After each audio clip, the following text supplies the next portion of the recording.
What is vibing? This is Vish, and today I will be responding to Sadhguru's video on Are Psychic Powers and Telepathy Real? Featuring Dr. Devi Shetty. I'm a meditation coach and I've guided hundreds of people on their meditation journeys. If you have any questions as to how to start or want a one-on-one session with me, either comment down below or message me on Instagram at VishVibes. Sadhguru is a yogi, mystic, and visionary who is helping to enlighten the world. The self is truly grateful for his presence and all the beautiful nuggets of wisdom that he's dropped upon us. Psychic powers and telepathy are something that the self has honestly been very skeptical about, so let's find out and see what Sadhguru has to say.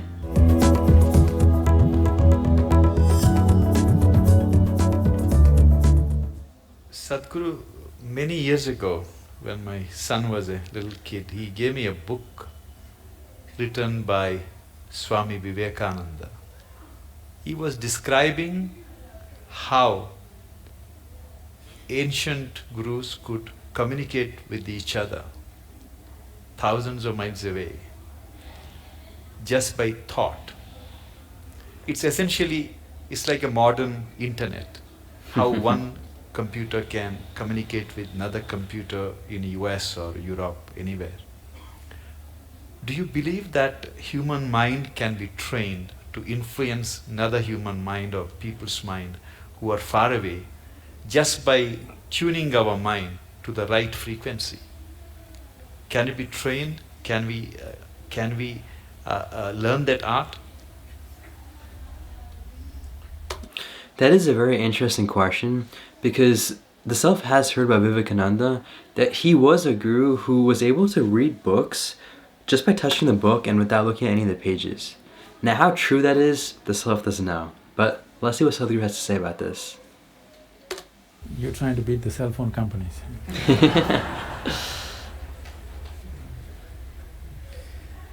It's not just about the mind. See, when we say mind, the English word mind is only generally referring to only the thought process. Thought process is the most surface element of your mind. I think because of European thought, we have given too much significance to the thought. In the yogic science, we do not attach any importance to what you're thinking about or feeling right now, because what can you think? Only the data that you have collected, you're recycling it. It's of no great consequence. Whatever is on the surface of your mind keeps rolling, that is not of any consequence. What you're thinking and feeling right now is very surface of mind. There are deeper dimensions of the mind. In Sanskrit language, there are many words to describe the different states of mind. But now there is one aspect of the mind, for lack of time and stuff, I'll leave those things. There is one aspect of the mind which we refer to as chitta. Chitta is the innermost core of the mind, which is your connection with what we are referring to as consciousness. If your chitta becomes conscious, if your chitta acquires a certain level of conscious control, if you acquire, now you have access to your consciousness. What we are referring to as consciousness is that dimension which is neither physical, nor is it electrical, nor is it electromagnetic. It is a quantum leap from physical to non-physical dimension. A non-physical dimension being the lap of the existence. It is the non-physical in whose lap the physical is happening. Physical is a small happening. In this cosmos, not even 2% or not even 1% is physical, rest is non-physical. This non-physical dimension, in the yogic terminology, we use a specific sound which is connected with that dimension. Today it's all very highly distorted. We call this Shiva. That means that which is not. When we say Shiva, we are not referring to some man sitting up there. We are talking about a dimension which is not, but it is in the lap of this dimension, everything that is happens. So if your chitta becomes even mildly conscious, your ability to not only communicate an idea or a thought, even to deliver something is possible. Physically deliver something is possible. So, is it a possibility? Definitely it is.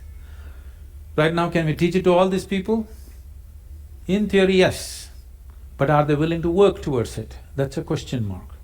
One big problem is our education systems are such, we have glorified our thought to such a place. First, to bring that down itself will take time. To make them understand the stupidity of their thought, it will take a whole lot of time. Because everybody thinks they're smart, but actually the smartest thing about most people is their phone.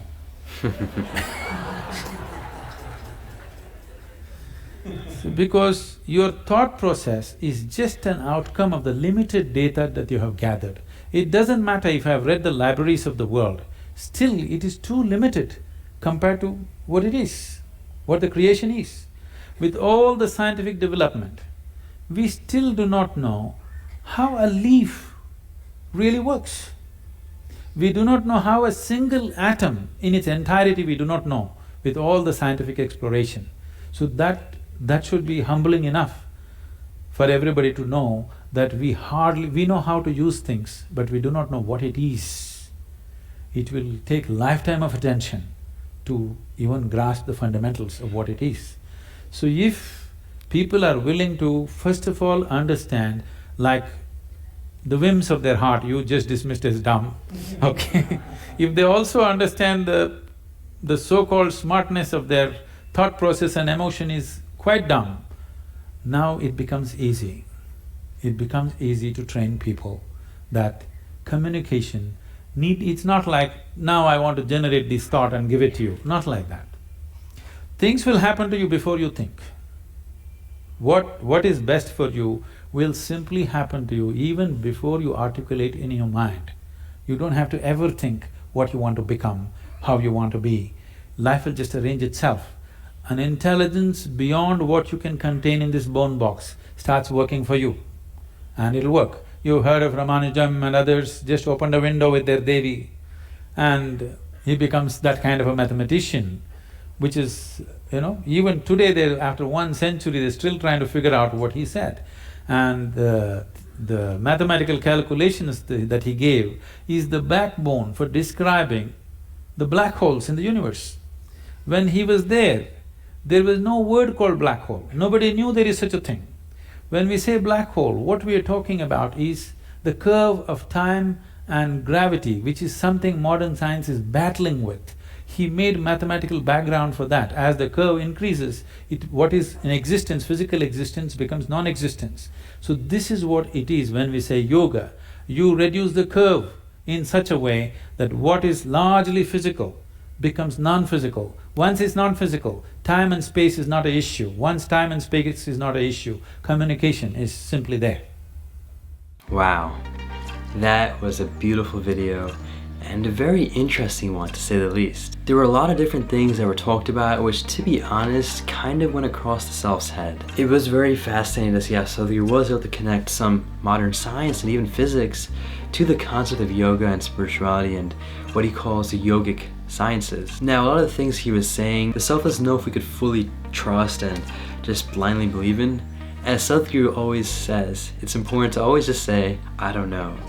And the way the self views it is that you want to first off either have some sort of scientific backing or evidence on some sort of topic or subject, or have some sort of inner experience, which is what spirituality is all about. So when you don't have any of those things happening, it's better sometimes just to say that you don't know something, and there's no need to make conclusions preemptively. Sadhguru does raise a lot of valid points, and that does include the idea that what is in the physical, like even the matter itself, if you look at the atom and if you look at the space between the nucleus and the electron itself, there is so much more space relative to the actual nucleus itself.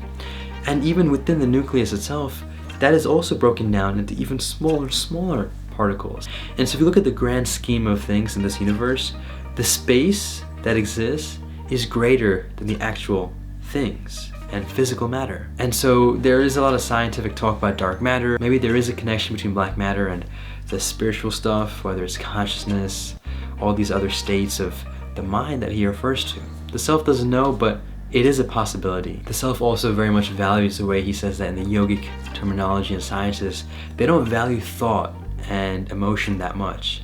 Because if you look at the reality of that, just at the face value, even just as it is, thoughts and feelings come and go. They're important to acknowledge, important sometimes to feel and express. However, the modern era has given so much importance to it. Importance to the point where that becomes the reality when all the beautiful intelligence around us doesn't get valued enough.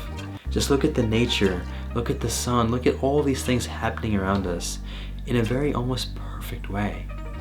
We must be appreciative and grateful for all these things and just get out of the head, out of that psychological drama, as he describes it. Now, with enough of the spiritual process and practices, will the self be able to one day do some telepathy?